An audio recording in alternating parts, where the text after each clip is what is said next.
قال النبي صلى الله عليه وسلم: سيخرج أقوام من أمتي يشربون القرآن كشربهم اللبن.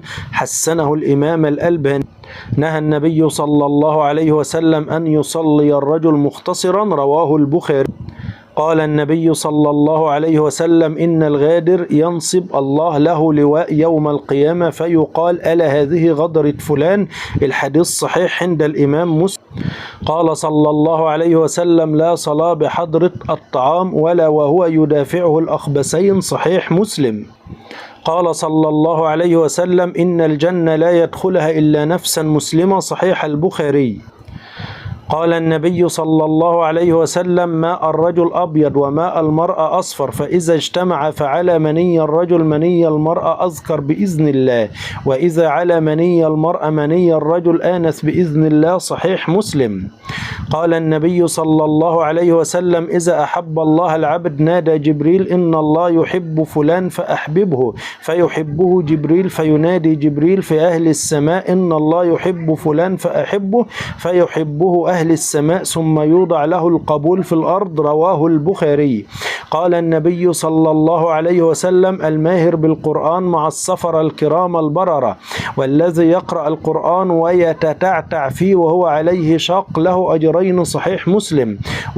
وقال أنس ابن مالك: ما صليت وراء إمام قط أخف صلاة ولا أتم من النبي صلى الله عليه وسلم، وإن كان لا يسمع بكاء الصبي فيخفف مخافة أن تفتن أمه. صحيح البخاري.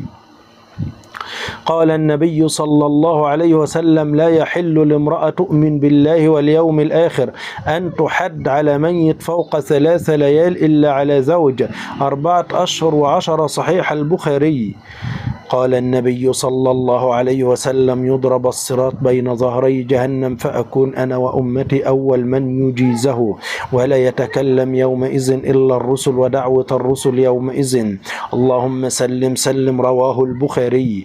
ذكر عند رسول الله صلى الله عليه وسلم رجل فقيل: ما زال نائما حتى أصبح ما قام إلى الصلاة، فقال: بال الشيطان في أذنه. صحيح البخاري.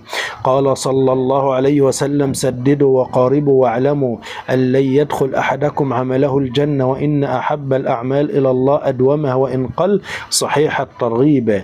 قال صلى الله عليه وسلم: إن في الجنة باب يقال له الريان، يدخل منه الصائمون يوم القيامة، لا يدخل منه أحد غيرهم، يقال: أين الصائمون؟ فيقومون، لا يدخل منه أحد غيرهم، فإذا دخلوا أغلق فلم يدخل منه أحد. رواه الإمام البخاري. قال صلى الله عليه وسلم: تعوذوا بالله من جهد البلاء ودرق الشقاء وسوء القضاء وشماتة الأعداء. صحيح البخاري.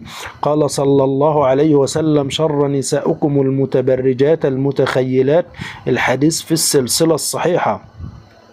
قال صلى الله عليه وسلم: من أحب أن يتمثل له الرجال قياما فليتبوأ مقعده من النار. صحيح أبو داود. قال صلى الله عليه وسلم: إذا خاف قوما قال: اللهم إنا نجعلك في نحورهم ونعوذ بك من شرورهم. رواه الإمام أبو داود. وقال صلى الله عليه وسلم: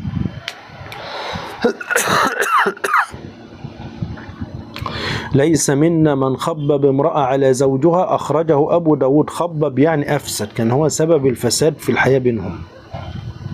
وقال صلى الله عليه وسلم: يخرج من النار بالشفاعة كأنهم الثعارير.